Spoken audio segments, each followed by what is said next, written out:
na bino surtout balandi ya émission na bino Herbo Santé. Herbo Santé eza émission ezaka na habitude ya koyambela bino Mama Laurence oyo azali médecin tradi praticienne donc atraitaka ba différentes maladies na ba plante. Donc Mama Laurence azali oyo atraitaka ba diabète, hémorroïdes, donc ba différentes maladies moko aza sur les plateaux.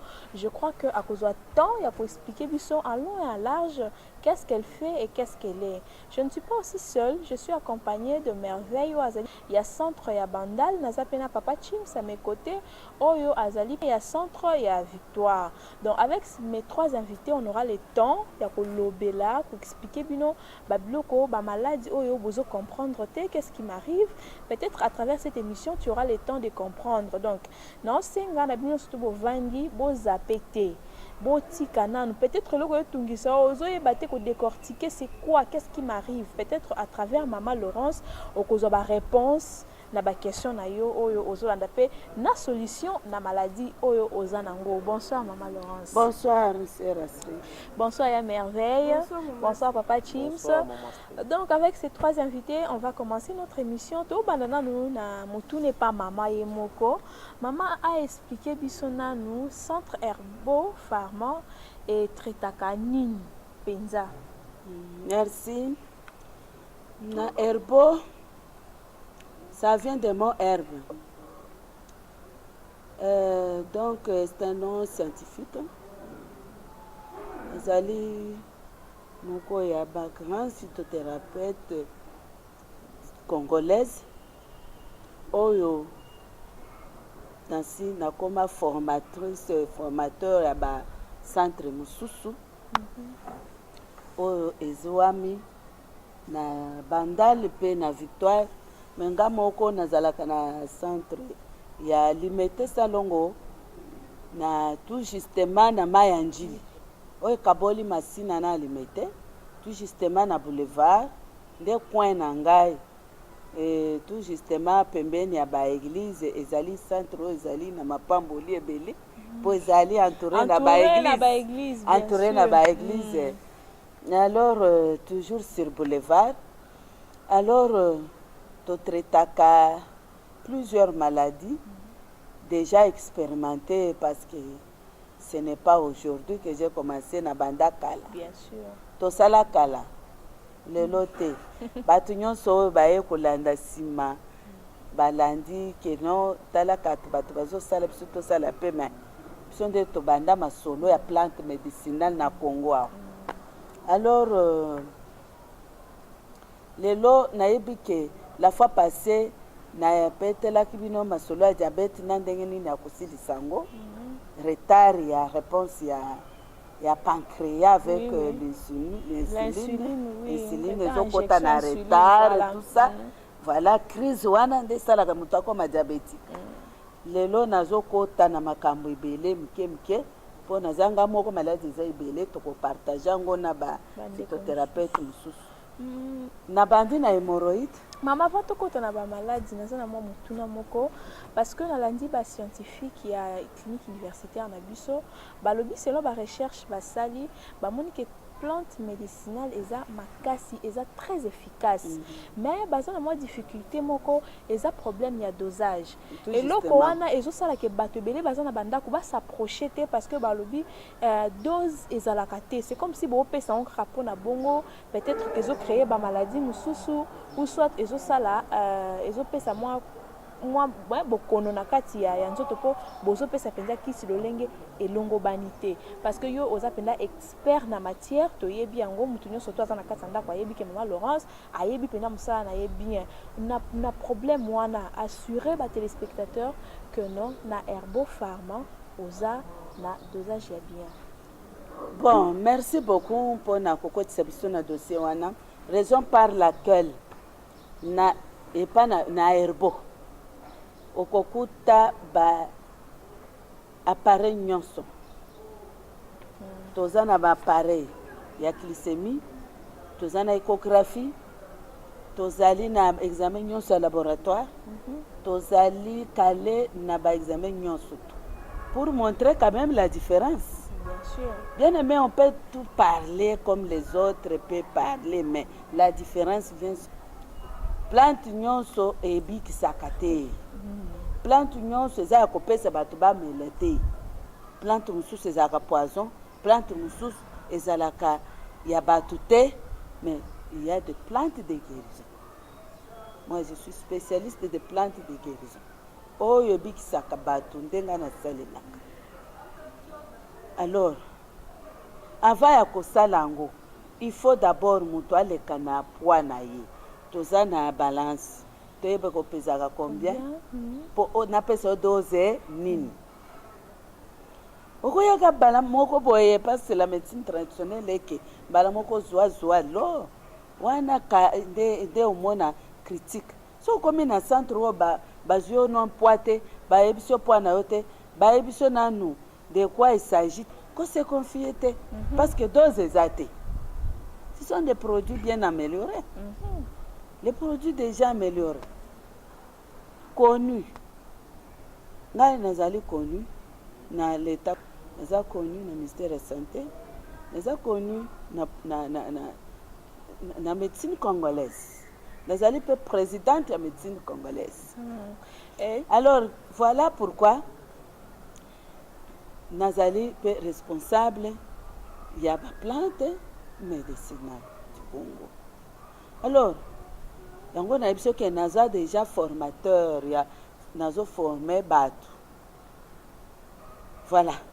Yango lelo tokokota na muke oyo tozokota ezali pona hémorroïde d'abord parce que c'est une maladie banale chez les hommes, chez les enfants, tout comme chez les mamans.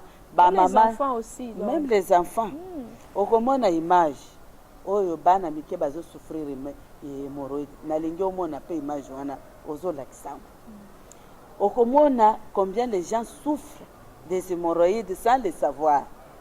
Hémorroïde bato bamona kango keno eza hémorroïde parce que ils ont bota na sima et que mutatambola kango nango très longtemps et aussi le côté non hémorroïde peut bomaka parce qu'avec le temps et kokotisa mutu na conséquence. Hémorroïde c'est la varice de veine située au niveau de la voie basse qui se relie avec le rectum. Tango ezoko se relie na rectum de mouvement wana mona kamuta koti toilette soit muchopo ebimi makila elandi constipation ba problème sur problème. Moi si memema mobali memema muchopo bimaka libanda kuro intestin bimi ese bimaka ya mobali na basi bimaka basinya minene hémorroïde yango wana tranglement d'hémorroïde prolapsus eza pas moi eza pas mobali eza pas bana surtout bana mona ka bana bazo yana mwana muchopo libanda e mulaibo. Mais il y a une plante qui remet ça à sa place directement à l'immédiat même ezongi evandi na place nango pona nini ebanda kobima muke mutu azosala négligence akamati ye moko ebimi azongisi na musaka ebimi azongisi moma ale eboyi kozonga amoni nde aye nango mbala moko. Bien aimé, je sais très bien que ebele bakata muchopo wana nde bacrée sikoyo inconvénient bacrée sikoyo complication parce qu'il ne faut pas kokata nde nzambe akeleli mutu ifaa kazalaka bongo kozongisa yango à sa place. Ce n'est pas grave. Il y a un produit, un traitement, une plante qui remet ça à sa place. Moussous ezala na ben de siège.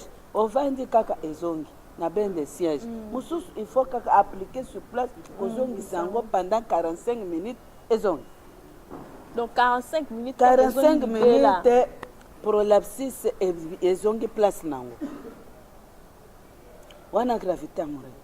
S'il y a un étranglement d'hémorroïde prolapsus et là ezalinde saignement du sang de couleur rouge vive et accompagné de douleurs importantes. Wana ezanini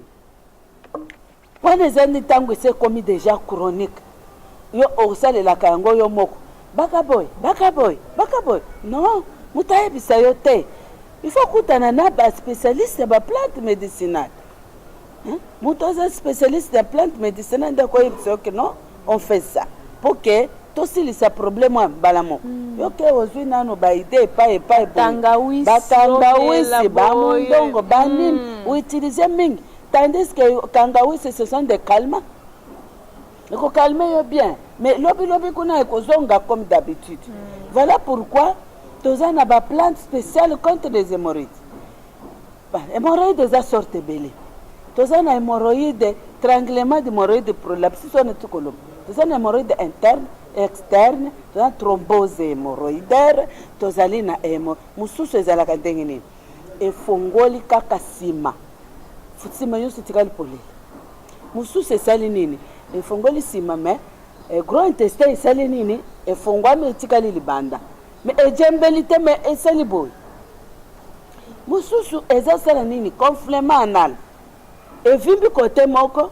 kote mosusu normal mosusu ekovimba 3 parti moke etikali normal parti misato eza na détuge oyo ezali ya kobima libanda quand tu fais le matière fécale ebimi matière fécale ebimi yango mpe etikali libanda fo zongisa me kozongisa wana eza malamu te ekozonga eobéir lelo lobi eobéir 1 mois 2 mois eboyi koobéir etikali susu libanda nde moni moto akimisi ko mbango aye mama makambo lobaka yango oyo à ce moment là on applique les plantes spéciales pour ça mbala moko ezongi eke kozovanda place nango hémorroïde ya bana mike hémorroïde mosusu bana mosusu babotamaka avec des maladies héréditaires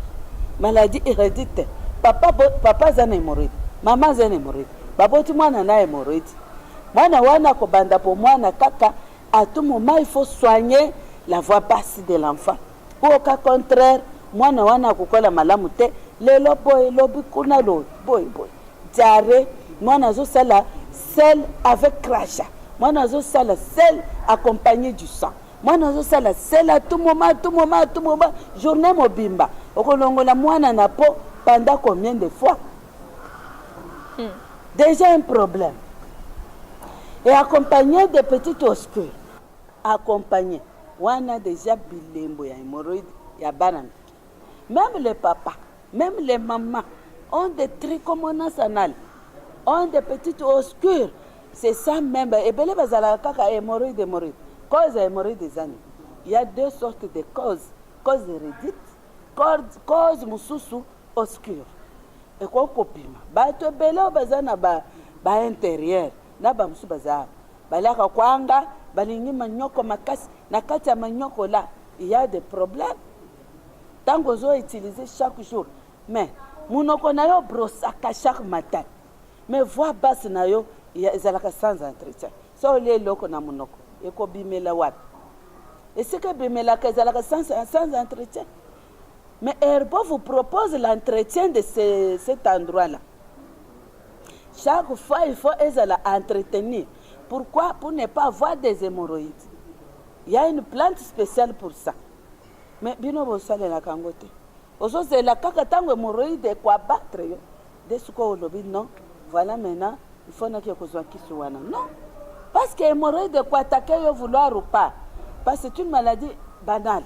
Et pour naka montute, et pour naka agité, et pour naka peke o azamwa so azambalo azamwana te. Et kozo kaka tandis que oliaka chaque jour obimisa biloko oliaka chaque jour et sika oyo obimiselaka biloko wana osalaka entretien te hémorroïde kwa tendre yo tozokende pa ya docteur Merveille mama lobeli mingi hémorroïde est-ce que ça eloko kobakisa likolo ya hémorroïde o expliquer pe moi muke o mama simite ndeti moi basigne ebandeli mama lobeli mingi basigne makasi on a pena so mutako déjà à terme moi basigne ebandeli ne ebandeli soko mona déjà loko beaucoup mo déjà loko mbo ko zelate et comme na niveau o mama lobi comme makasi yaka déjà na centre Herbo voilà ozoyoka appétit akolia ta appétit vraiment ya kolia biloko esili yo penza ozoka penza appétit te olingo sala besoin boye comme il yo pasi olingi voilà constipation et comme il yo pasi ozo kane mama expliquer so bimana makila donc ozoka penza ko na appétit mususu ya vie conjugale esili yo donc au commis donc nzoto mobimbe comme on dirait kaka makila esili na nzoto koyoka kaka mal à l'aise donc mona mutu esali yo pasi oza na mosala oka nini mutu ezosala pasi kote mokongo ezosala pasi ere moko mpe hémorroïde wana epesaka makolo ezolenga donc makambo eza ebele ya koloba ke basini eza ebele ya makambo ya hémorroïde wana donc ekutu na hémorroïde wana surtout ebebisaka nde vie conjugale nde eloko wana nde hémorroïde ebebisaka omona mama komi o te nabalaki yo kaka mpo tovandaka na yo kaka boye ekomi lisusu ke okomi impossible na kote wana omona te ke esala propre te yo oza papa il faut ozala makasi na kote wana na vie conjugale yo koma eske ekomi kaka ke o nini 21 heure ekoki ekoka boye oza su capable ya kosala makambo na yo te ekoma nango bongo na mabala ya mikolo oyo donc okoka susu te mpona nini hémorroïde esi eli oyo nzoto mobimba soki oza intéressé banimero na biso eza affiché en tout cas vraiment soki oyoki mpenza basigne oyo nalobi nauti koloba wana so oye na bandal vraiment donc nyonso wana ekosila okoyoka vie conjugale na oyo ezongi normal ozosala yango lokola mobali normal en tout cas mpe na bakisaka hémorroïde wana esala atrophie epa na bana mibali atrophie mona nzoto na yo nzoto na yo ya kimobali ediminue donc ozomona so taille normale te ozomona yango bizarre en tout cas na plante éléphant en tout cas na plante éléphant vraiment soko omeli mosusu kutu ya massage ezali donc okomase okomela bakisi nyonso to okomela yo okobika okomi malamu vraiment lokola mobali normal toza na bandal molar na avenue Thierry numéro 278 soko oye wana vraiment tokoyamba yo tokobakisa mwa moke na oyo mama uti koloba na ntina na hémorroïde.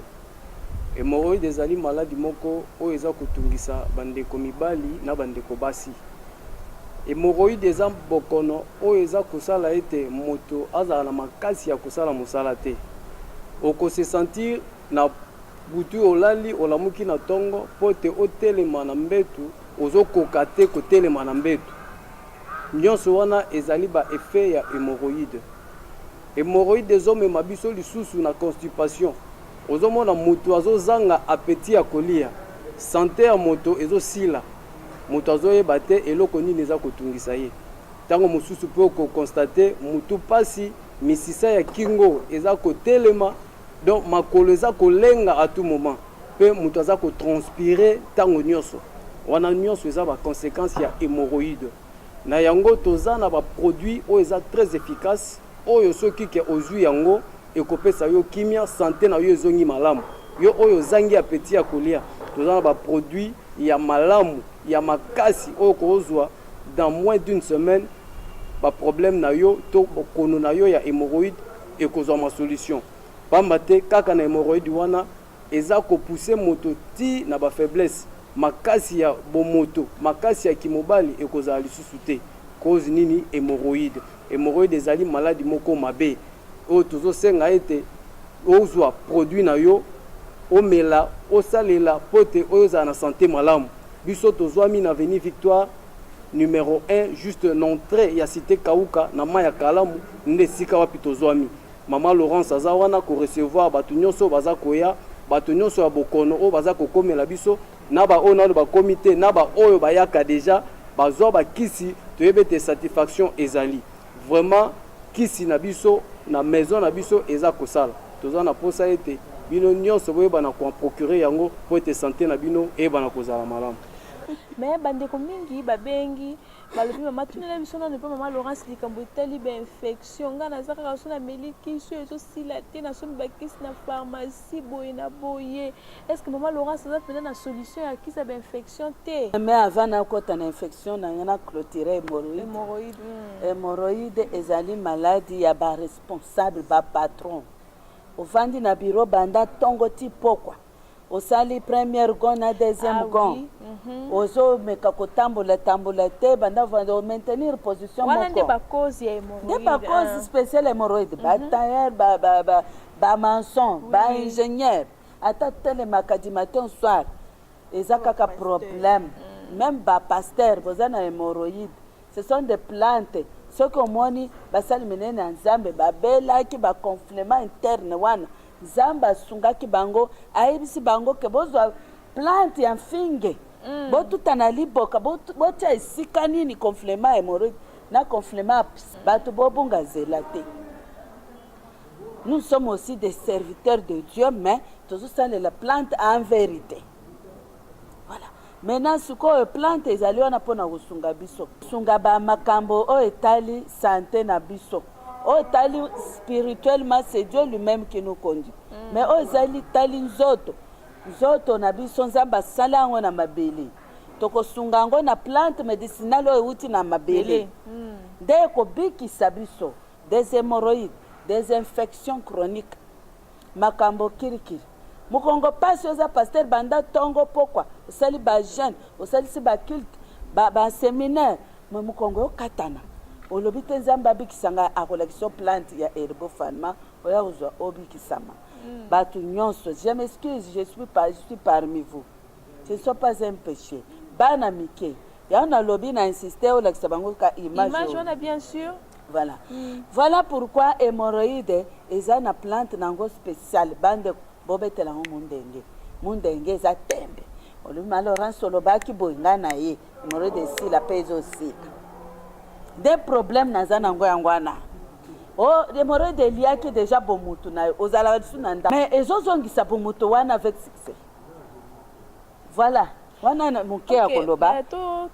To maman on le l'infection mais en tout cas je vous propose de suivre nous élément oyo maman lobeli bana mikie ndenge to koti na infection. OK, pour la infection ce sont des maladies sexuellement transmissibles, ce sont des germes pathogènes vivant dans l'organisme. Ce que c'est côté lion na kati ya santé na yo bien aimé ezalaka sans pitié et quoi arranger yo et les yo santé. Mais il y a des infections locales et il y a des infections qui ne sont pas locales et qui éparpillent zoto mobimba. Et les yo, le nombre de genres des infections. Tozana le simple blénorragie. Blénorragie bimisaka tofina. Ozo subaboyi, ozana sous-vêtement pembe au moins tofina et taché na sous-vêtement wana. Moi c'est tout comme mobile. Balokore. Maman ozo mona ikuluma ezo yana sena biso. Papa ozo mona na kosuba ikomi osubaka normal. Masuba komi kosa masuba suyo makasi po ebima. Eza infection. Okomi po ebima so komi ko beta o force po tindeka masuba. Ya ko za traitement eza infection. Kozela teke te tango tokolekisa ngo na microscope ndeo yebana ke yango eza microbe te. Yo moko deja oyebi bilembo nango. Masuba force yango eye elandi na makila masuba rouge. Masuba nda kende musika masuba ezo mata ezo kiteloka pembeni na makolo. Ezali susu na pression te. Ezali ba infection. Ba infection chronique. Eza na ba staphylocoque. Wana ozo mona na nzoto na yo, bazoli yayo pe bapota e salami. Omoni na makolo na biso basi na makolo pe ba papa. Omoni teke vraiment ozoli yama. Ozozoka sans que oututana. Et ce sont des infections. Microbes zo ya genre wana tozana plante antiseptique. Ya éléphant. Plante wana en tout cas ils annulent pas plante miraculeuse. Infection tabaloba ndengeni ezosila. Atabaloba infection on appelle soko ozana bana na ndako changer cantine ya bana ezala pari ya yo mutu mukolo zala pa so sangisi cantine douche moko na bana nyonso bazala infecté na oya mama ou bien ya papa papa mususu soki akebi tambola aye na microbe wana atiki yango na ndako basamba osokola basous-vêtements na ye na cantine vazi na zui pe asokoli bilamba bana kuna na infection ngala si na moni mwana ya 3 ans azobima tofina na se nini kantino basokolaki bilamba ya bato bazana ba blénorragie basokoli pe sous-vêtement ya bana mwana lati tofine zoya na se mwana okoloba ke mwana wana ake kosala eko te aza contaminé. Ce sont des maladies contagieuses. Alors ba infection wana tosi sa una plante antiseptique o meli munoko et sokolo biloko nyonso wana ekei esili pe mela a couple melisa na bana soki déjà bozala ki atteint na ba infection ezali na ba chlamydia ezali na ba syphilis bien aimé infection eza maladie oyo kwa toléré te infection ne pesa mzoto moto fièvre muke na ekomi makambo susu na po naza na tante me na tiki wana na koti na ba mama o baza ko héberger myome kyste fibrome masse ronde voluminaire na kati ya libumu ya biso ba mama yo lala na tongo kolia mingi te 5 heures 6 heures tia libumu na se fina boy oka libumu na soki za vide soki za na zemi te mais oyoki libanga oyoki lisel libumu makasi myome yangwana fibrome yangwana masse yangwana esika wana libanga wana evande esika mabota esalamaka ezali lokola eloko yepo obota te vi mobima yakozwela yango traitement enika eloko wana elonga blocage wana elonga ya myome. En tout cas, les patients ezali juste un traitement plante éléphant très fort o ekoniki lo myome wana okay pe échographie kute komika pembeni tozaka batima moko OK échographie il faut être kende boye pour non les mêmes maisons ozo kota échographie awa totali dimension nango omoni ndenge eza boye ça va landa traitement dans un mois au moins na sikondenge koza traitement un mois après ozonga échographie et rien et loko ezate preuve ya traitement ezangwa ezaka traitement mutalobi na munoko ndimite eza myome ezosil kyste 7 jours et keina parce que ça non facile. Alors bien aimé ba maman ozana dysménorrhée aménorrhée douleur aiguë période ya menstruelle na yo là yoko kubanga te 2 jours ya pamba comme mais je vous assure lelo na lobi yaka lisusu okozongo ozoseka soki oza na absence ya période menstruelle omona su ba règle noté oza nano à l'âge bamosusu ekatanaka quand même ata 60 ans yayo ozokatana na 45 ans eza bamanopause précoce ya oyo emérité te yakozwa traitement bapériode menstruelle ezonga obanda mpe kobota wana je suis calé dans ce sens là. Donc mpona kote mabota yo boti te kolela te pangusama ya miso na yo ya une plante fertile mpona obota ya éléphant wana eza te ke o ekolanda te ke yo oza na trompe bouche yo ozali na sécrétion te po yo oza na anomalie du col trompe na yo ezali na badéfaut nde oboti te éléphant akipaka te akoarrange nyonso akorige nyonso apanzi mpe action normal sans ozoya okangi zemi bato bakamwa yo ozalaki condamné mwasi moko akenda ti na poto bayebisi yo okobota jamais na vie na yo parce que eterisi na eza moke me ntango ayenga alobi ça va eza moke ngai naza nzambe te me nzambe asala baplante mpo na mwasi alela lisusu te ngai napesi ye kaka plante fertile ya éléphant mpo na mabota eyesi nini eterisi monene moke mama akangi zemi moke mama aboti na minute aza na maternité omoni aza na bebe na maboko sikoyo tokoloba nini plante éléphant ekangi masolo kolela te lisusu makambo ya kobota parce que kobota eza deja na solution nango myome makambo mosusu eza litutu esi esili nango yebaka myome no esi esili nango parce que tokangi masolo na plante éléphant nayebi ke naza na posa ya koexplike bino makambo ebele nazali na mai ya njili entouré des églises je suis béni parce que il y a beaucoup des églises qui m'entourent alors nazali na nde wana nini emete salongo de bonhomme pembeni ya mai ya njili esala so etondi o bato beboye me epai ya biso etondaka te nde adresse yango wana nazali na phytothérapeute ya monene merveille la merveilleuse yaza emerveille moto ya esengo aza na bandane aswanyaka ayebi aza mire kanisa moto abotami na herbo akoni na herbo nyonso na herbo ti lelo akomi mama mobima na ndako ya libala asi aboti mwana moko deja soko oyepa na asimbi okobota mpo akoli na loboko na ngambo bomone moke te boya tonda na asali formation ya depuis une année ti lelo akoli deja na ndako ya libala eza moke te expérience eleki théorie ezotungisa ye azokolala te moko donc problème mikuwa pasi donc oza na mwana sala noki mama papa kozengisa te bandimi wana ezalaka bien te mwana aza nano mwana moke sala noki numéro na biso eza affiché wana benga to mpe so adresse comme ça oya na centre na biso mwana azwa traitement bamalade likoa kosu vraiment ozo néglige yango kaka boye te na okosolola kaka nazwaka kisi moke boye nde na obika te eza bakosu so okosoli bo atake okosoli osanzi na makila okosoli osanzi na makila me yo ozomona o moke mais eza grave vraiment